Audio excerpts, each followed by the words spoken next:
Let me start with a question that might make you uncomfortable. Why is it that most people who do everything right, get educated, get a stable job, work hard, buy the house, buy the car, save a little, avoid bad decisions, still end up financially stressed? 10, 20, even 30 years later? Same effort, same rules, same promises, yet somehow, the finish line keeps moving. According to Bankrate, nearly 60% of Americans couldn't cover a $1,000 emergency without debt. Here's the truth no one says out loud. The middle class isn't broke. It's trapped. Not by laziness, not by stupidity, but by a system of rules that look safe, yet quietly prevent escape. And the scariest part? Most people never realize they're stuck, because the cage is comfortable. Today, I'm going to show you why the middle class stays stuck. And more importantly, how some people quietly escape without winning the lottery, starting unicorn businesses, or getting lucky. This isn't about looking down on the middle class. It's about understanding why the rules no longer work and choosing different ones. Stay with me to the end, because the final shift is the one that decides whether everything else works or collapses. Welcome back to the Financial Freedom Insider, where we decode money, simplify wealth, and expose the systems most people were never taught.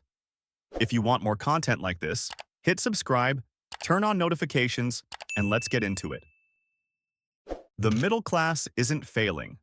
It's following the rules. The middle class didn't make bad choices. They followed the instructions. Go to school, get credentials, get a job, climb the ladder, buy a house, save what's left, retire at 65. This worked once. In the 1950s and 60s, productivity rose with wages.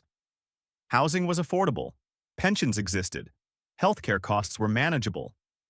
But that world is gone. According to data from the U.S. Bureau of Labor Statistics, worker productivity has increased over 60% since the 1970s, while real wages have barely moved. Translation? People are producing more, but earning less. Economist Thomas Piketty explained it clearly in Capital in the 21st century. When the rate of return on capital exceeds the rate of economic growth, wealth concentrates. If you earn only wages and don't own assets, you fall behind quietly, not dramatically, gradually, which leads to the first invisible trap. And it starts with the income mistake almost everyone makes, without realizing it. The single income trap. The middle class is built on one fragile assumption: my job will take care of me. But a single income is not security, it's dependency. During the 2020 layoffs, millions of middle-class professionals discovered this the hard way. Same resumes, same skills, same stable jobs, gone overnight. Meanwhile, people with multiple income streams didn't panic. They adjusted. IRS and wealth research data consistently shows that most self-made millionaires earn income from at least 3 different sources. Not because they're greedy, because they understand fragility. Naval Ravikant puts it simply, you're not going to get rich renting out your time. The middle class sells time. The wealthy own systems. And until income stops depending on hours worked, escape is impossible. 2 engineers. Same salary. One lives comfortably but relies on one paycheck. The other builds a small rental property, dividend portfolio, and a consulting side income. 5 years later, same intelligence, same effort. Radically different freedom. But income alone isn't the real killer. The real trap hides inside spending. Lifestyle, inflation, the polite prison. Middle-class spending doesn't look reckless. It looks responsible. Bigger house for the family, safer car, better neighborhood, upgraded lifestyle. The problem? Every upgrade increases fixed obligations. Hot take. That bigger house isn't security. It's a polite prison with better Wi-Fi. Morgan Housel writes in The Psychology of Money, wealth is what you don't see. The middle class turns every raise into visible comfort. The wealthy convert raises into invisible ownership. This is why 2 people earning the same income can live completely different financial lives.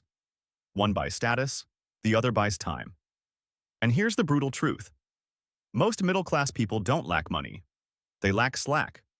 No margin, no flexibility, no room to maneuver, which leads to the next trap.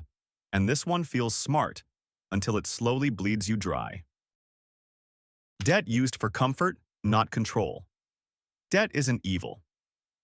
But how it's used matters. The middle class uses debt to consume. The wealthy use debt to produce. Credit cards, car loans, lifestyle upgrades. According to the Federal Reserve, the average American household carries thousands in high-interest consumer debt, often normalized as just part of life. Paying interest? Congratulations, you're renting money from a bank that already has too much.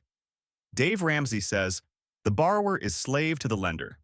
That's not moral judgment, it's math. Interest doesn't care how hard you work. Every dollar sent to interest is a dollar that can't compound for you. The wealthy aren't debt-free because they're conservative. They're selective.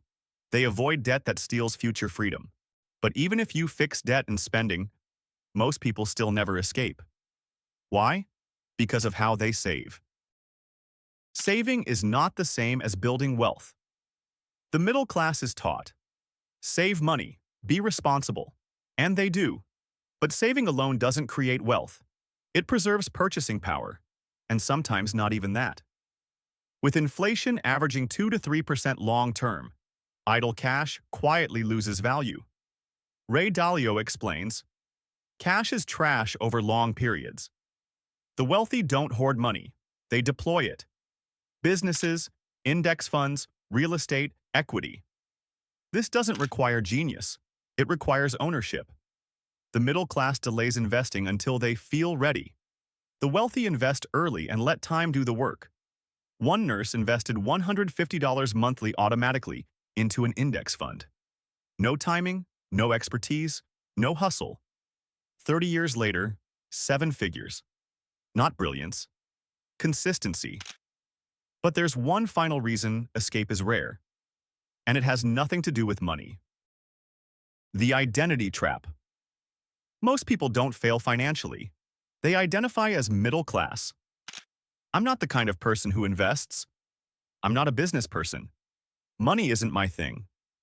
Psychologist Carol Dweck's research on mindset shows that people who believe abilities are fixed behave fundamentally differently than those who believe skills can be learned. Wealth is not a personality trait. It's a skill stack.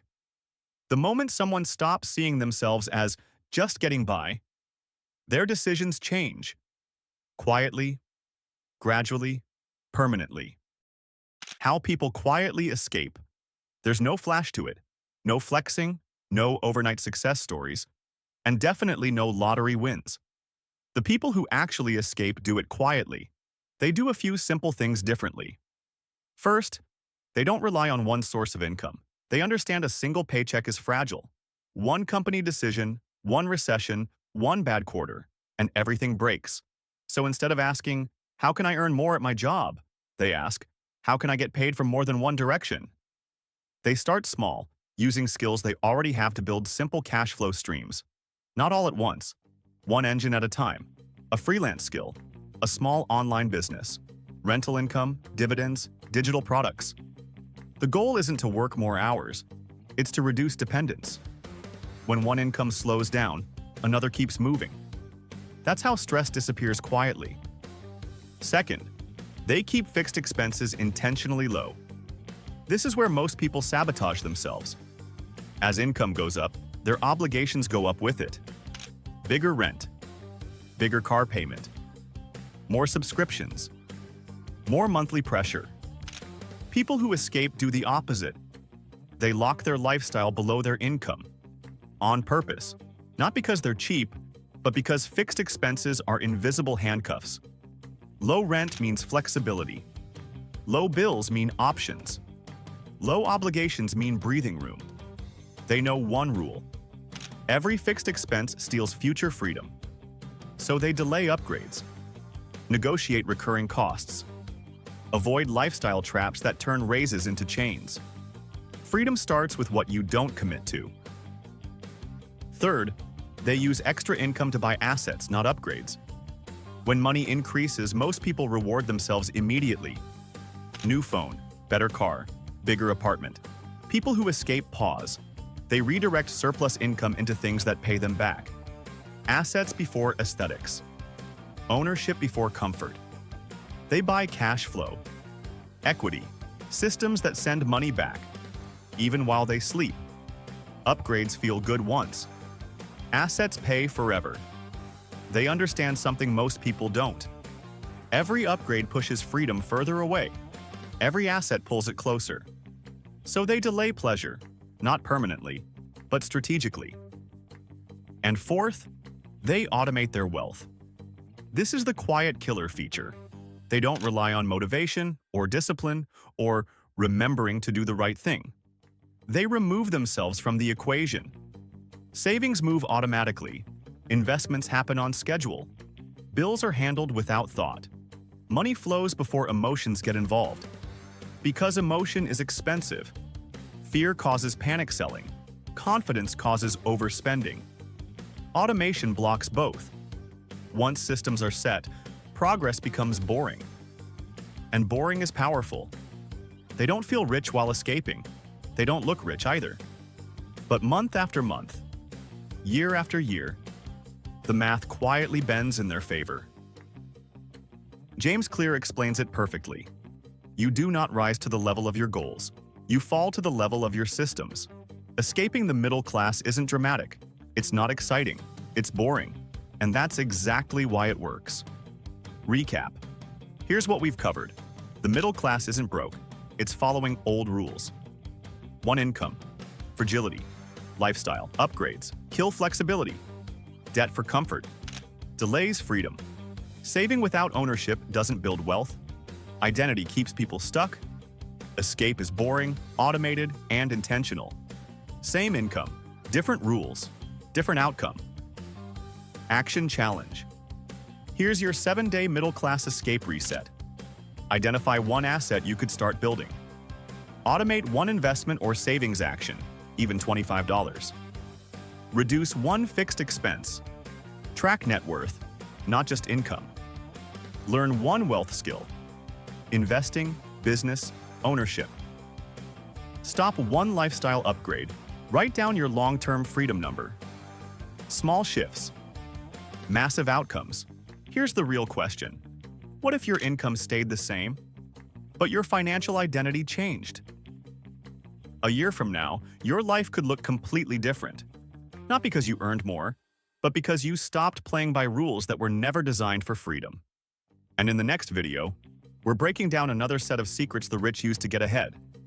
Once you see it, you won't unsee it. If this video made you think, we post valuable videos like this every week. Join other insiders who do not miss our videos. Like the video. Share it with someone stuck but capable. Subscribe and turn on notifications. And comment below. Which trap hit you hardest? Income, spending, debt, or mindset? We read every comment. We reply to the best ones. Your future self is watching what you do next. And the middle class? It doesn't escape by accident.